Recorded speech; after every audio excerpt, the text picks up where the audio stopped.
مې سره وعده ده چې ستاسو کار به لومړی کوم بل کار بیا کوم انشاءالله تعالی. باکر کې یو کار سره دوه تاسو چې لګ پاتې یو کار راځو چې سره باغ شي یو منټ خبر توقع ده. په 28 مې زموږ حکومت ختم شوی و. 28 مې باندې سره وعده کړی دا زه ورکه خبره په ځان کوی کو زموږ حکومت چرته و دا راته وایي زموږ حکومت په 9 اپریل ختم شوی. په 9 اپریل کله 9 اپریل 2021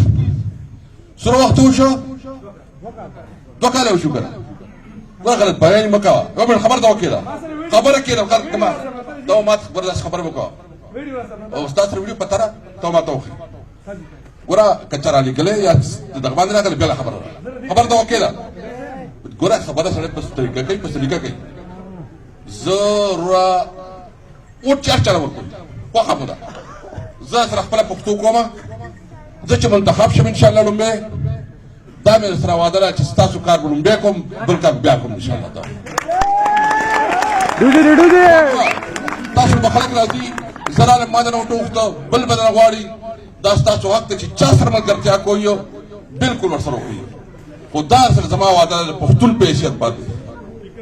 د پښتون په حیثیت مې سره دا وعده ده چې لومبه بدل دا کار کوم. تاسو باندې پنځه خبرو کې راکته دا څه کومې خبرې دي ترک خدا بقال اخلي ځکه چې حکومت جوړیږي اسټابلیش کیږي ټینډر کیږي خو تاسو سکیمونو کې فائدہ دا ده چې دا ټینډر شوی دي د دې فند شته د ډي سر په فند پروت دی دای که خدای صلاحیت نشته چې د ډي سر ته وځي دا فند ان شاء الله چې زلون برا شمه پړم به د سلام میاشتو کې به بیرته په دې کار شروع کړئ ان شاء الله تعالی.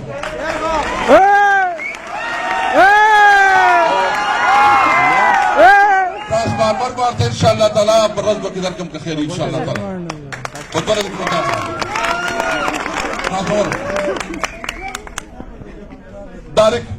डायरेक्ट बाबा सर राधा इंशाल्लाह ताला ठीक है दोस्ता जी ठीक देगा हाँ ठीक है कपड़ों की ना जाएगी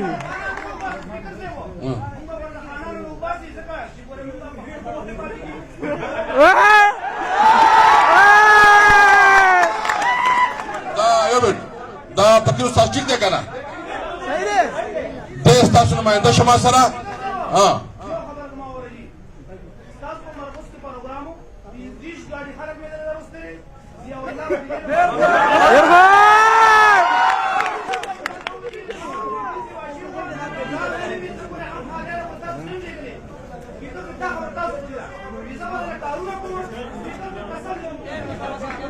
دا چلې خبره اوس ویټن نشته